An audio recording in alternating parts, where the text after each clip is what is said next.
이 화가가 목사님에게 가장 아름다운 게 뭐냐고 물었습니다. 목사님은 신앙이라고 가르쳤습니다.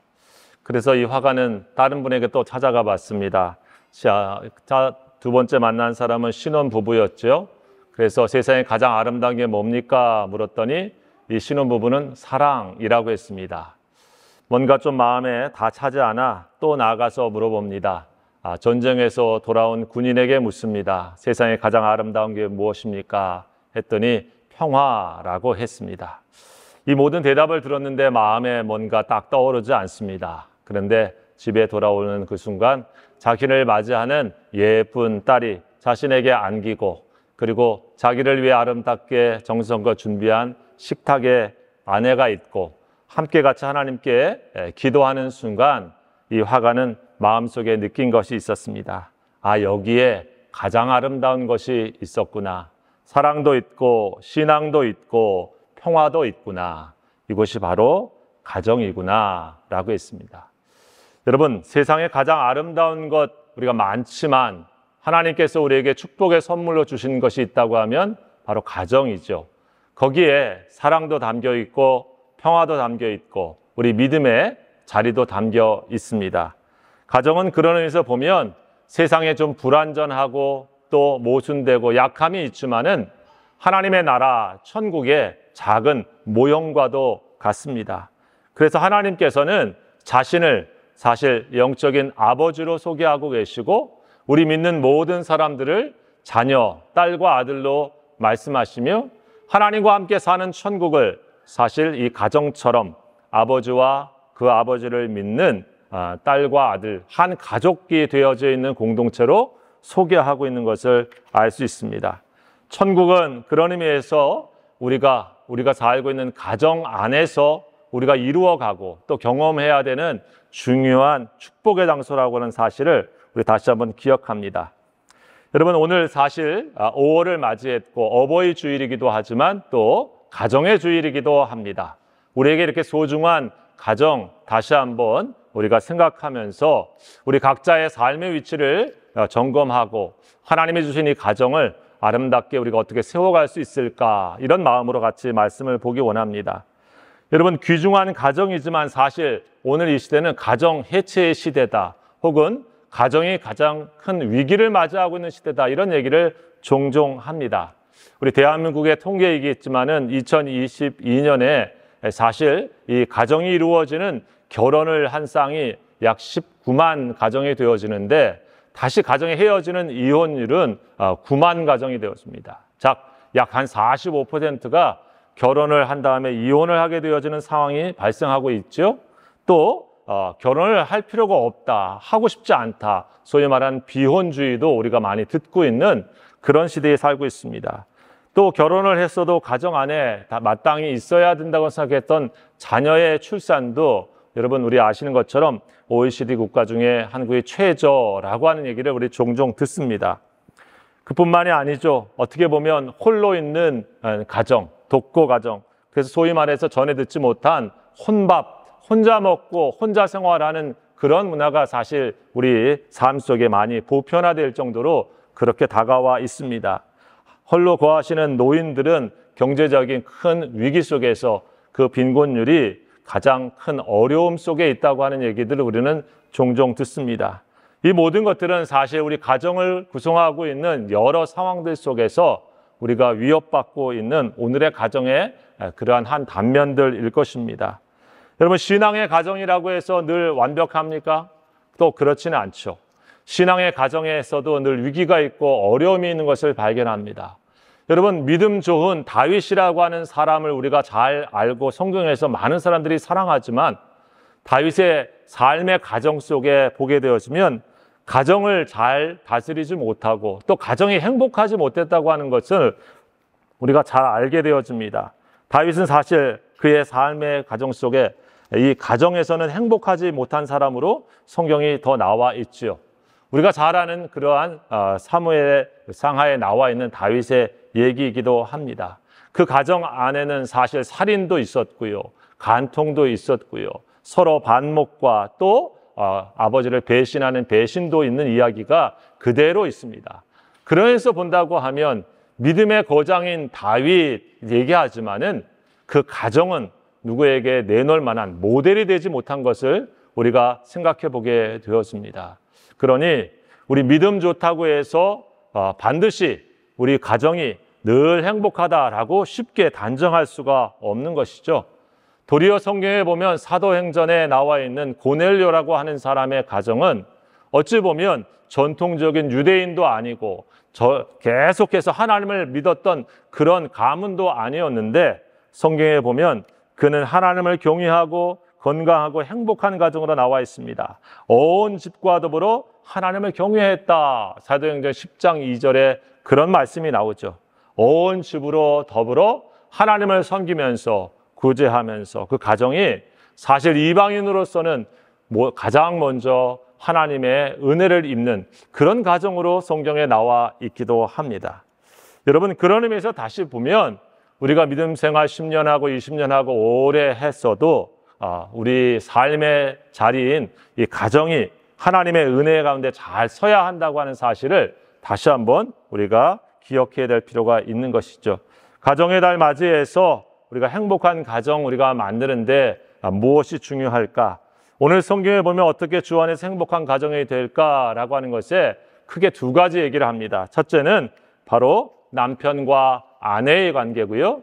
두 번째는 바로 부모와 자녀의 관계를 얘기합니다. 여러분, 첫 번째로 행복한 가정 되기 위해서는 가정의 가장 기본이 되어지는 부부 관계가 올바른 관계가 되어야 된다라고 말합니다. 오늘 성경의 말씀이 18절, 19절 말씀이죠. 아내들아 남편에게 복종하라. 이는 주 안에서 마땅하니라.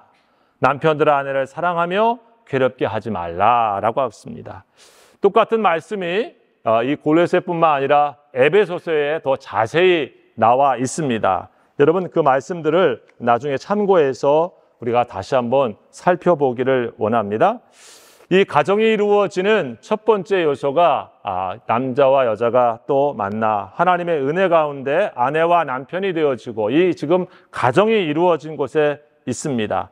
성경은 창세기에 보게 되어지면 하나님께서 아담과 하와를 만드시고 그들에게 가정을 이루신 것을 보게 되어지죠. 그래서 첫 번째 하나님께서 교회보다 먼저 만드신 것이 가정인 것을 우리가 주목할 필요가 있습니다. 그리고 그 아담과 하와를 주례하신 최초의 주례자, 우리 결혼을 하는 데 있어서 주례사를 하시는 분이 바로 하나님이신 것을 우리가 볼 수가 있는 것이죠. 그래서 성경은 부부가 되어지는 것을 어떻게 얘기하냐면 서로 좋아서 그냥 부부가 됐다 이렇게 말하지 않고 하나님이 짝지어 주셨다라고 하는 말씀으로 시작하고 있습니다. 그래서 창세기의 그 말씀이 마태복음 19장에도 이렇게 하나님이 짝지어 주신 것을 사람이 나누지 못한다 이런 말씀을 하고 있는데 이 말씀은 함께 사는 이 결혼이라고 하는 것 자체가 하나님께서 섭리 가운데 주신 그러한 축복의 선물이고 또 신성한 것이다 라고 하는 것을 기억하라고 하는 말씀이죠. 가정이 시작되어지는 것의 시작이 하나님께서 섭리하셔서 시작하신 것이라고 하는 것을 기억하라라고 하는 것입니다. 여러분, 이게 왜 중요합니까? 우리의 가정의 시작과 주인이 누구시다라고 하는 것을 기억하라고 하는 겁니까? 바로 하나님이시다라고 하는 것입니다. 여러분, 가정에 그래서 우리 부부도 있고 또 부모와 자녀도 있지만 그 위에 하나님이 계신 곳이 바로 가정이다라고 하는 것입니다. 그래야 여러분 모든 관계가 올바르 될 수 있고 자기에게 맞는 역할과 책임에 맞는 모습으로 가정이 작은 천국 되어지고 작은 교회 같은 믿음과 사랑이 넘치는 곳이 될 수 있기 때문에 그런 것이죠. 여러분, 그런데 부부라는 게 어떻습니까? 사실 참 신비하지 않습니까? 서로 우리 세상을 보면 남남끼리 살다가 만나서 사는 것이 부부입니다. 그래서 실제 보게 되어지면 어떻습니까? 부부 마음이 서로 다 맞다, 늘 좋다. 그런 가정 있습니까? 그런 가정은 사실 찾기 어렵습니다. 어느 날 이런 얘기가 있습니다. 부흥회가 교회에 열렸는데 그 부인이 바빠서 남편에게 오늘은 당신 혼자 부흥회에 참석하고 오시오라고 했답니다. 그런데 부흥회 갔다가 온 남편이 그 다음 날부터 너무 부인한테 잘해주는 겁니다. 부인이 이상해가지고 무슨 일이 있었나 해가지고 목사님께 전화를 드립니다. 목사님, 우리 지난주 부흥회 어저께 그 무슨 일이 있었습니까? 무슨 말씀했었습니까? 라고 물었습니다. 목사님이 대답하죠. 예, 원수를 사랑하라 라는 제목이었습니다. 같이 사랑해서 만났는데 그 사람이 나도 모르게 언제 원수가 되어 있는 관계, 그게 또 부부 관계라고 될 수가 있다고 하는 얘기죠. 부부가 오래 살면 사실 타성해졌고 지겨워질 수 있다고 합니다. 그래서 이런 얘기가 있어요.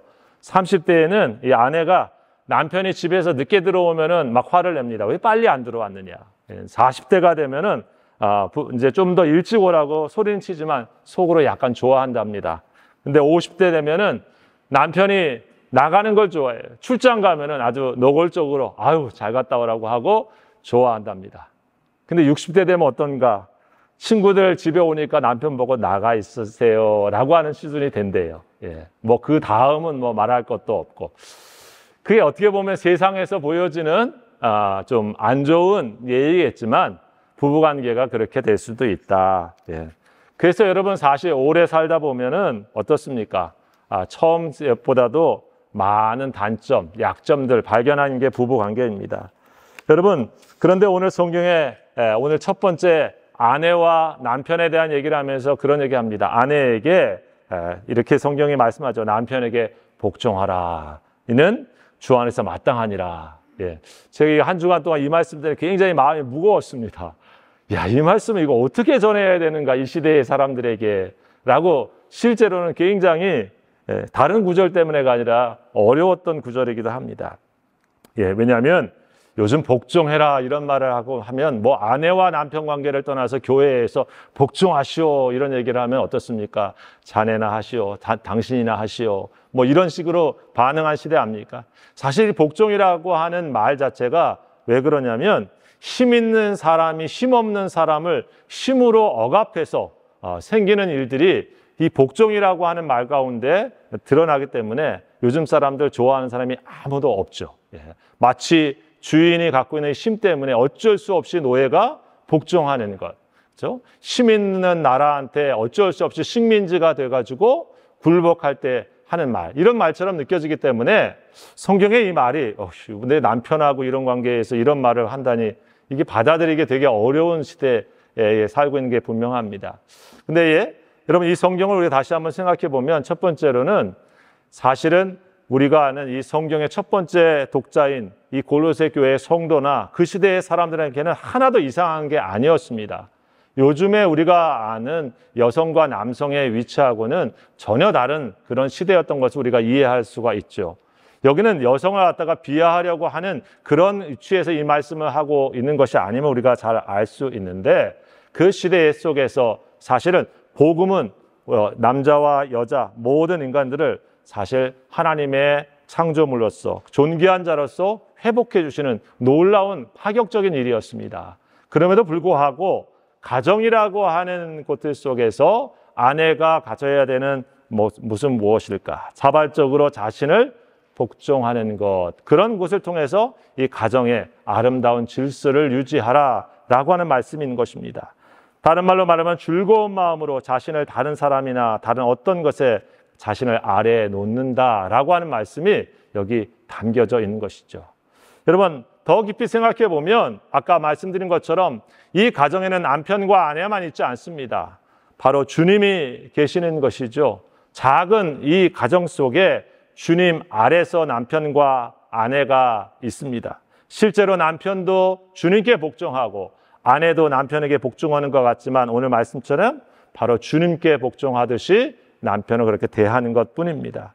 여러분 그런 의미에서 보면 아내와 남편과의 관계 속에서 가정의 주인이 하나님이시라는 것을 서로 기억할 때 여러분 아내의 이 선택이 지혜로운 선택 또 가정의 아름다운 질서를 만드는 자세가 될 수가 있습니다. 여러분 어거스틴이 창세기에 주석한 것처럼 여인을 만들 때에 남자의 갈비뼈로 만든 이유는 남자의 머리로 지배하려고 만든 것도 아니고 발에서 여인을 취한 것이 아닌 것은 바로 남자의 종이 되게 하려고 한 것도 아니다. 갈비뼈에 맞는 것은 바로 그의 중심이 함께 서로 협력하게 하는 존재다. 이런 얘기를 하고 있는 것을 우리가 기억할 필요가 있습니다. 가정 안에서 사실은 남편과 아내 그리고 우리 모든 부모와 자녀 모든 존재는 하나님 앞에 동일한 존엄과 가치를 가지고 있습니다. 그러나 그 역할이 아름다운 질서를 하는 데 있어서 어떠한 태도와 마음을 가져야 될 것인가라고 가르쳐주고 있는 것이죠. 여러분, 그런 의미에서 이 비유가 적절한지는 모르겠지만 우리가 이 세상 속에서 우리가 소위 말하는 지위를 갖고 있는 대통령을 뽑습니다. 대통령은 이 사회를 잘 다스리기 위해서 권한을 가지고 권위를 가지고 하지만 그가 나보다 인간적으로 더 존엄하거나 더 가치가 있거나 더 하나님에서 그와 내가 다른 것은 아무것도 없습니다. 하지만 이 세상을 잘 우리가 유지하고 하는 데 있어서 그에게 맞는 위치에 우리는 그 권한을 주고 또 그만한 존경을 갖는 것이죠. 가정에 있어서 아내가 남편을 갖다가 대하는 태도도 바로 그와 같다고 볼 수 있습니다. 남편의 그 자리에 있기 때문에 우리는 아내가 사랑과 존중으로 이 자세를 취하는 것이라고 볼 수 있는 것입니다. 여러분, 에베소서는 그래서 마치 이것을 이렇게 얘기했어요. 교회가 주님 앞에 하듯이 해라 그랬습니다. 교회가 주님께 섬기듯이 복종하는 것. 여러분 어떻습니까? 사실 교회가 주님께 하듯 하는 것은 우리 주님이 우리 교회를 얼마나 사랑하고 있는지를 알고 있기 때문에 그것을 깨달았기 때문에 믿고 있기 때문에 여러분 우리가 주님께 기꺼이 복종해도 아무 문제가 없는 것이죠. 그렇죠? 근데 문제는 어떻습니까? 남편들은 주님처럼 완벽하지 않다고 하는 것이에요. 거기에 우리가 늘 기억할 것이 있습니다. 눈을 씻고 찾아봐도 남편한테 존경이나 칭찬할 부분이 없는데 어떻게 합니까? 라고 하는 것이 사실 아내된 공통된 사람들의 얘기일 것입니다.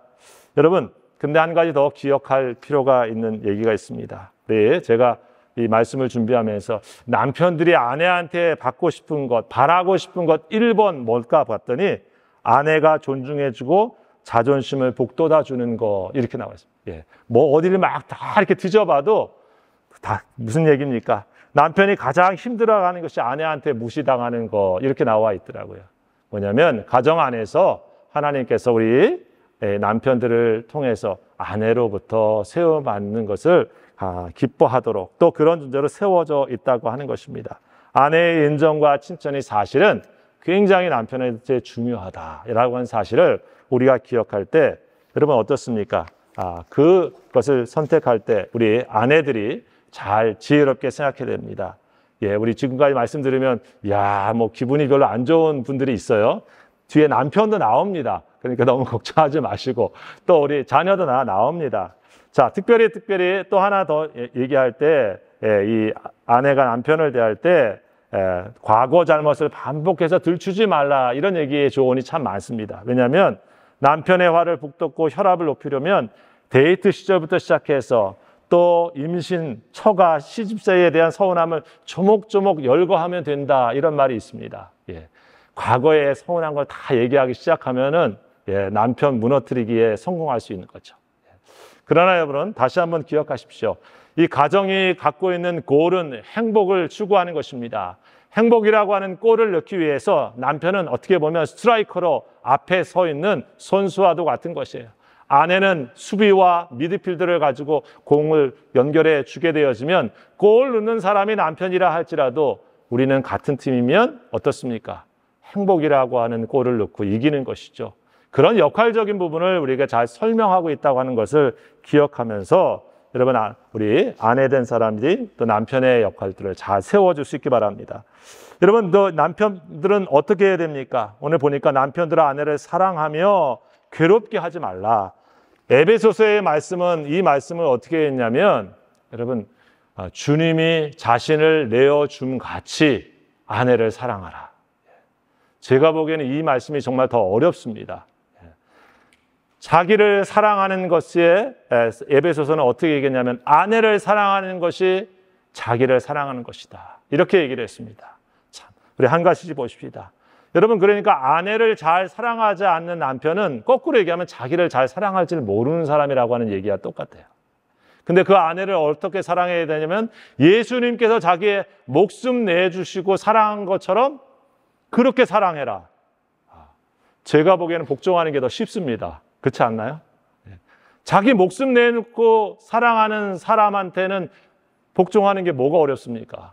그런 사람을 따르는 거는 너무 없죠. 왜냐하면 그 사람은 나를 행복하기 위해서 말하고요. 나를 행복하기 위해서 교훈하고요. 나를 지켜주기 위해서 하는 거니까 예수님이 하시는 모든 것에 우리가 기꺼이 복종하는데 아무 문제가 없는 것처럼 그런 존재이죠.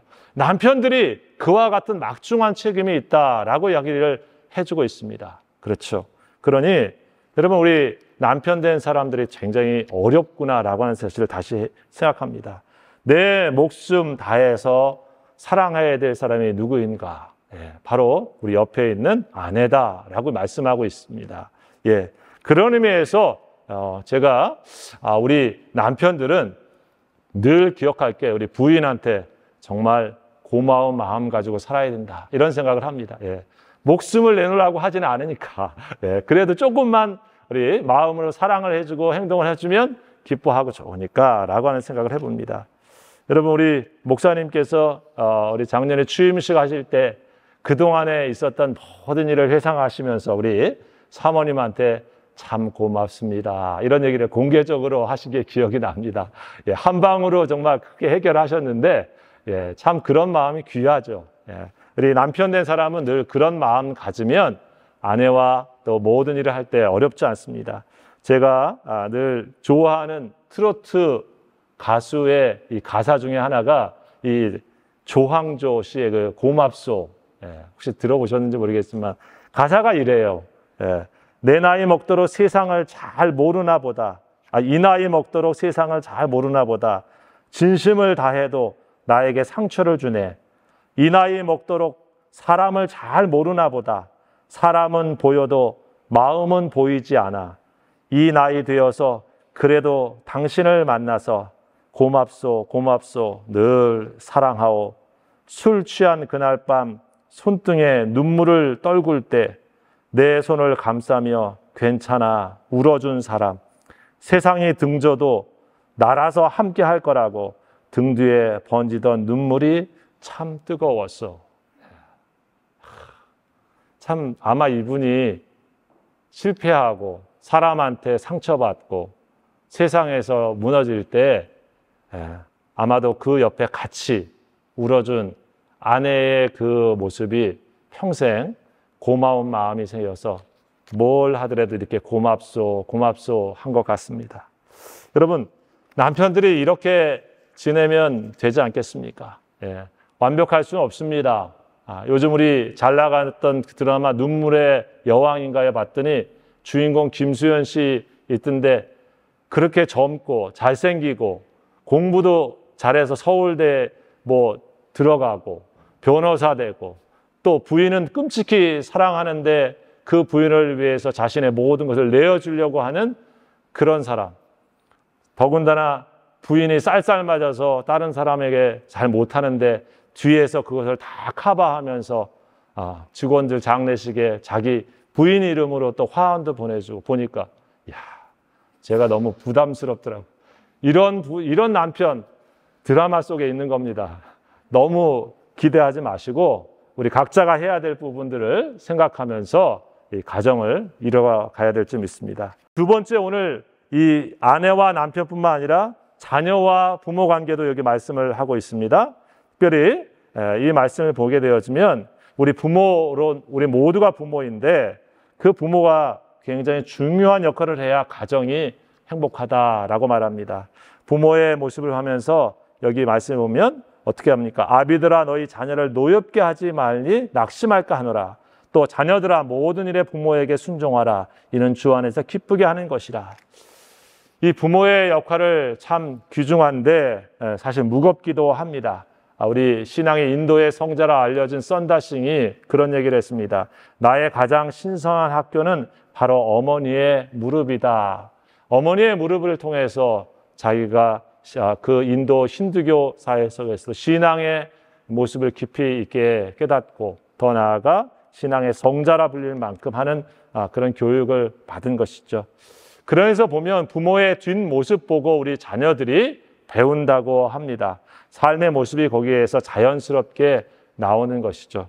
제가 요즘 종종 보는 그 프로 중에 하나가 그 아빠와 나인가요? 해서 이 부자지간 또 부녀지간에 대한 얘기가 나오는 것을 보게 되어지는데 참 인상 깊은 그러한 가정 그 아빠와 그다음에 자녀 관계가 뭐였냐면 그 배우 중에 박중훈 씨 있는데 그 사람이 거기에 나와서 유명한 배우인데 자기 아들하고 있는 관계를 얘기를 하더라고요. 근데 그 아들의 모습 중에 기억나는 게 20살이 되어서 군대 이렇게 가게 될 나이에 자기 아빠한테 감사한 50가지 이렇게 해가지고 편지를 썼더라고요. 네. 이 엄마한테 감사한 50가지는 그래도 좀 나올 것 같은데 보통 아빠한테 감사한 50가지 정말 근데 구구절절이 뭐 여러 가지가 있습니다. 혹시 나중에 챙겨보시면 그게 굉장히 도전이 우리 자녀들이 제가 아빠인데 여기 있기도 한데 나한테 감사하는 거 몇 개 써보면 아마 5개 이상 넘어가려고 그러면 아주 낑낑 낼 것 같아요. 쉽지 않죠. 근데 굉장히 참 부러웠습니다. 사실 우리 이런 날에 누군가 아내에게, 남편에게, 또 우리 부모님에게, 우리 자녀에게 내가 감사한 것 몇 가지 있나 한번 이렇게 적어보시고 꼬집어보시고 또 이렇게 새겨보면 참 좋을 것 같아요. 근데 늘 그렇게 좋은 부모만 있지는 않더라고요. 우리 잘 아는 백일섭 씨 같은 사람은 우리 조론이라고 하는 얘기를 하면서 있었는데 그 딸하고 관계가 굉장히 안 좋았더라고요. 그런데 그 프로 나와가지고 이 딸하고 관계가 굉장히 좋아진 그런 것을 이렇게 본 적이 있습니다. 여러분, 이 부모와 자녀의 관계는 어떤 의미로 보면 좋을 수도 있지만 굉장히 상처와 또 아픔이 있을 수 있는 그런 관계입니다. 특별히 우리 부모가 자녀들에게 늘 잘 돼야 되는데 여기 성경에 보면 자녀를 노엽게 하지 말라, 화나게 하지 말라. 한마디로 요즘 말로 하면 자녀를 좀 열받게 하지 말아라 이런 말인데 굉장히 뜨끔합니다. 우리 자녀들이 다 저를 알고 있어서 저도 그런 사람 중에 한 명이라 할 말은 없습니다만은 그래도 말씀이니까 전해야 되겠다 생각하고 왔는데 탈무드에 보면 형제의 개성을 비교하면 모두 살리지만 형제의 머리를 비교하면 모두 죽인다 이런 얘기 있습니다. 자녀들 안에 서로 비교할 때 개성이 서로 다른데 그것을 갖다가 이렇게 잘 세워주라고 하는 얘기죠. 그래서 유대인들의 어머니가 남보다 뛰어나라고 하지 말고 남과 다르게 해라 이런 얘기를 했다고 합니다. 여러분 그런 의미에서 우리 자녀들을 대할 때 우리 자녀들이 제일 받고 싶은 부모로부터의 얘기가 뭘까? 제가 이렇게 찾아보니까 35.9% 우리 10대 청소년을 보면 바로 부모의 신뢰와 지지라고 했습니다. 다른 것이 많이 있는데 그 다음에 뭐 사랑과 애정, 또 함께 보내는 시간, 뭐 칭찬, 뭐 용돈 다 있지만 우리 부모님이 한마디로 믿어주는 자식 이기를 원한다는 거죠. 나는 널 믿어. 내가 내 할 일 잘 알아서 할 거라고 내가 잘 알고 있어. 내 인생 내가 스스로 잘 갖고 가고 나가리라고 내가 잘 알고 있어. 나 널 믿는다. 내가 행복한 삶을 살 거라고 내가 잘 알고 있어. 이렇게 부모의 지지가 또 믿음이 필요한 존재가 우리 자녀들이다. 자녀들이 원하고 있는 가장 첫 번째는 그거라고 하는 거예요. 근데 우리는 어떻습니까? 저 자신은 잘 못 믿죠. 공부해라 하면 좀 못 믿고 와서 하나하나 자꾸 이렇게 문 열어보고, 그렇죠? 그럴 때가 많거든요. 근데 알아서 잘 하겠거니 하고 믿는다라고 해야 그 믿음대로 된다고 하는 얘기예요. 어느 그 예화에 이렇게 보니까 이런 얘기가 있더라고요. 아들이 이제 전학을 해가지고 학교에서 시험을 봤는데 한마디로 꼴찌를 한 겁니다.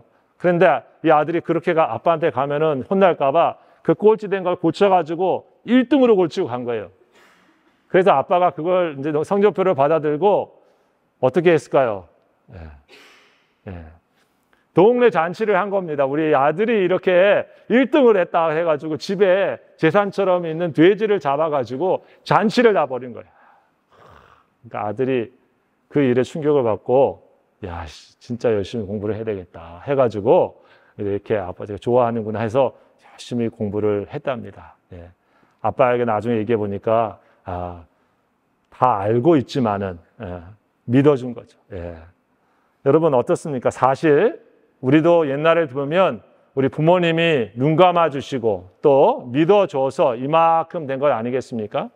그런 의미에서 보면 우리 자녀들에게는 바로 그러한 부모님의 지지와 또 믿음이 꼭 필요하다고 하는 것, 여러분이 기억할 필요가 있습니다. 특히 마지막으로 자녀들은 어떻습니까? 여기 우리 교회 자녀들은 너무 잘하고 있어서 크게 얘기할 게 없습니다. 부모에게 순종해라 라고 하는 말씀이죠. 다른 말로 말하면 경청하고 우러러보면서 우리 부모님 말씀 잘 들어라 라고 했습니다. 여러분, 부모는 그냥 부모입니다. 부모가 나보다 똑똑하거나 잘났거나 또 훌륭해서 부모이가 아니고 나의 부모이기 때문에 부모인 것이죠. 그래서 우리가 크다 보면 어떻습니까? 부모가 완벽하지 않다는 것을 아는 때가 점점 생깁니다. 그건 내가 크고 있는 것이고 내가 벌써 성장하고 있다고 하는 것입니다. 그래서 뭘 해야 됩니까? 내가 부모님 채워드릴 일이 있구나, 내가 부모님 도와드릴 일이 있구나 하면서 그게 바로 성인이 되어가는 과정이라 볼 수 있습니다. 여러분, 오늘 우리가 아까 교동문에도 읽었는데 이렇게 부모 순종하는 것에 대해 성경이 굉장히 중요한 말씀하고 있죠. 우리 자녀들은 잘 기억하시기 바랍니다. 바로 이것이 약속 있는 첫 계명이다. 하나님이 약속해 주신, 사람한테 약속해 주신 첫 계명이다 그랬습니다. 뭐냐면 땅에서 장수하고 건강하게 되고 잘 되는 하나님이 해준 약속이다. 다른 말로 말하면 부모님에 대하여서 잘 공경하고 하지 않으면서 하나님이 복 주시는 분은 없다 이거예요. 그러니 여러분, 우리 자녀된 우리들은 우리의 부모님의 형편이 어떠하신지 자녀의 위치에서 우리 하나님 앞에 해야 할 일들을 잘 감당하는 것이 중요한 것입니다. 여러분, 말씀을 정리하려고 합니다. 우리 오늘 가정의 달에 이 말씀할 때 어떻습니까? 야, 이거는 내 남편이 들어야 되는데, 내 아들이 들어야 되는데, 여러분, 우리가 그러기 쉽습니다만은 이 말씀을 내 아내 된 내가 해야 될 것이 무엇일까? 남편 된 나의 위치에서 내가 해야 될 것은 무엇일까? 그리고 부모 된 위치에서 내가 해야 될 것은 무엇일까? 또 자녀 된 위치에 나는 내가 뭘 할까? 여러분 생각해 보실 수 있길 바랍니다. 그러면서 이런 질문을 한번 해보십시오. 만약 내 아내에게, 내 자녀에게 내가 뭘 어떻게 해주기를 원하니? 라고 마음속에 묻는다고 하면 그들이 나한테 뭐라고 얘기를 할까? 한 번쯤 생각해 보고 그 사람에게 정말 바라는 것을 마음으로부터 경청하면서 우리가 거기에서부터 한 걸음 한 걸음 우리가 서로 믿음으로 반응한다고 하면 여러분, 우리의 가정이 부족해도 연약해도 더 좋은 하나님의 가정이 되지 않겠습니까? 주 안에서 행복한 가정 되도록 여러분, 우리 주님을 다시 한번 우리 가정의 주인으로 삼고 각자에게 주신 믿음의 자리에서 역할을 잘 감당해서 우리 작은 천국 되어지는 은혜가 우리 성도의 가정에 넘치시기를 주의 이름으로 축원합니다. 기도합시다. 하나님, 저희들에게 가정을 주심을 감사드립니다. 우리에게 남편도 혹은 또 아내로, 우리에게 또 부모로, 자녀로 우리 가정의 구성원이 되어서 그 안에서 사랑과 평화와 믿음을 누리며 하나님을 섬길 수 있는 은혜 주셨습니다.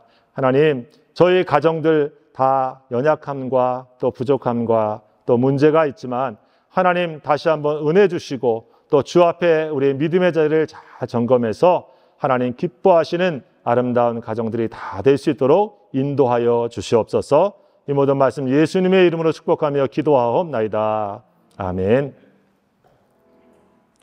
이제는 우리 주 예수 그리스도의 십자가의 은혜와 우리 아버지 하나님의 무한하신 사랑하심과 성령님의 역사하시고 교통하시며 충만케 하시는 귀한 은혜가 오늘 주 안에서 우리에게 허락하신 아름다운 가정을 믿음 안에서 지키고 주의 영광된 곳으로 만들어가기를 다짐하며 세상으로 나아가는 모든 성도들 머리 위에, 저들의 가정 위에, 그리고 필요 사신 몸된 교회 위에 지금부터 영원토록 함께하옵시기를 간절히 축원하옵나이다. 아멘.